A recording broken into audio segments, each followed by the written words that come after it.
बिहार में नीतीश कुमार ने तोड़ी चुप्पी। नीतीश ने चुप्पी तोड़कर किया बीजेपी को हैरान। आरजेडी के ऑफर पर नीतीश का बड़ा बयान। क्या एक बार फिर बिहार में खेला होने वाला है? क्या महाराष्ट्र वाला खेल बिहार में भी खेला जाना है? बिहार के सियासी गलियारे में चर्चा पिछले काफी समय से जोरों पर थी, क्योंकि पलटू राम चाचा नीतीश कुमार ने चुप्पी जो साधी हुई थी।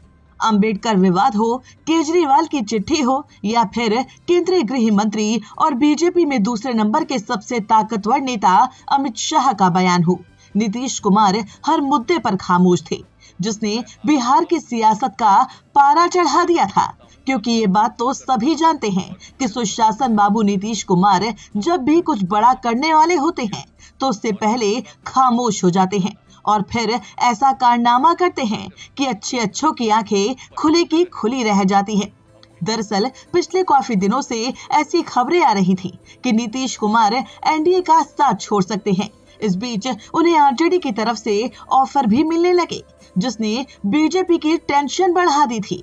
मगर इन सब के बीच अब नीतीश कुमार ने आखिरकार अपनी चुप्पी तोड़ दी है और तमाम सियासी उठापटक की खबरों पर विराम लगा दिया है। अपनी प्रगति यात्रा के लिए सीतामढ़ी पहुंचे नीतीश कुमार ने जहां समीक्षा बैठक की, तो वहीं इस दौरान उन्होंने इस मुद्दे पर अपनी खामोशी खत्म करते हुए कहा कि किसी के साथ भी भेदभाव नहीं किया गया। हमसे 2 बार गलती हो गई थी, लेकिन अब इधर उधर नहीं जाएंगे और साथ में रहकर राज्य और देश का विकास करेंगे। दरअसल बिहार में सियासी धुआं यूं ही नहीं उठा।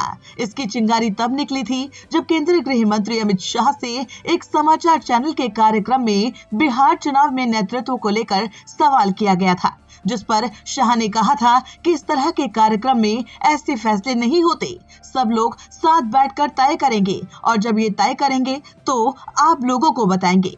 इसका राजनीतिक मतलब ये निकाला गया कि 2025 के बिहार विधानसभा चुनाव में नीतीश के नेतृत्व को लेकर बीजेपी ने अपना मन अभी अंतिम रूप से नहीं बनाया है, जिसके बाद नीतीश कुमार ने ऐसी चुप्पी साधी कि दिल्ली से लेकर पटना तक सहयोगी दलों को पसीना आ गया। इस बीच राष्ट्रीय जनता दल ने नीतीश कुमार को सियासी ऑफर देकर हलचल और बढ़ा दी।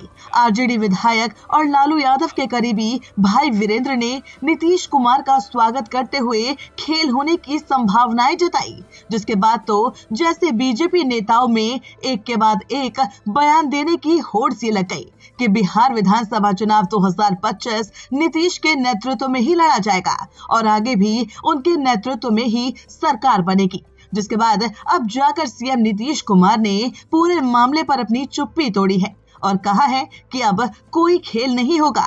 हम 2 बार गलती से इधर से उधर चले गए थे, लेकिन अब की बार ऐसा नहीं होगा। सब साथ रहकर राज्य और देश का विकास करेंगे। आपको बता दें कि 2020 में एनडीए को जीत मिली थी और नीतीश के नेतृत्व में सरकार का गठन हुआ था, मगर 2022 में अगस्त में नीतीश महागठबंधन में शामिल हो गए और आरजेडी के साथ सरकार बनाई। इस दौरान उन्होंने विपक्षी दलों को एकजुट कर इंडिया गठबंधन की नींव भी रखी, लेकिन जनवरी 2024 में नीतीश वापस एनडीए में लौट गए। इसके बाद से ही नीतीश कई बार सार्वजनिक मंचों से कह चुके हैं कि वो अब कहीं नहीं जाने वाले और यही बात उन्होंने फिर से दोहराई है। इसे लेकर आपकी क्या राय है, हमें कमेंट करके जरूर बताएं और हमारे चैनल को सब्सक्राइब करना बिल्कुल भी ना भूलें।